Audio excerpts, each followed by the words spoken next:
Hi everyone, let's make some protein. So, in the first phase, first you need an E. coli source plate, and from that plate, as you can see, the red arrow shows that you'll take some colonies and put that into two DNA tubes. One of them is negative DNA, and one of them is plus DNA.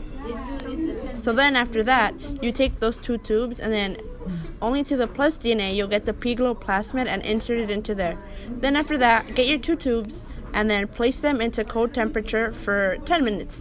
Then they'll go into a water bath at 42 degrees Celsius for 45 seconds. Then back into the cold for 2 minutes, and then to a 37 degrees Celsius water bath for 10 minutes. And after that, you're going to get your DNA tubes out of the water bath, and then you're going to plate them onto some plates. The negative DNA will go into the negative DNA/DNA/AMP, and the positive DNA goes to DNA/AMP and DNA/AMP/IPTG. And then after that, you just incubate them overnight at 37 degrees Celsius. The plate that was incubated overnight, and choose some of the colonies and place it onto a new plate and incubate it overnight. And once you have incubated overnight, you select colonies. You select colonies and place it into a tube, which then you centrifuge, and then you place it into a water bath for 10 minutes, and then you take it out and put it into a cold water bath, and then once again place it into a warm water bath, and then one last time you centrifuge it for 10 more minutes, and then you have your GPF cell extract.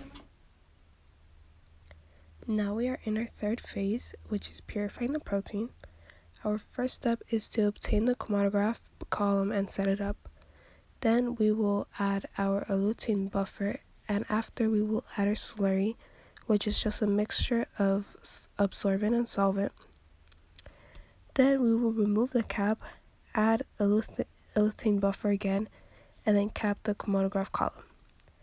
Then we will obtain our GCF cell extract, add that to our column, then remove the cap. Then we will add our eluting buffer once again, and we will collect the droplets. From that droplets, you can see them light up with a UV light, and then we'll transfer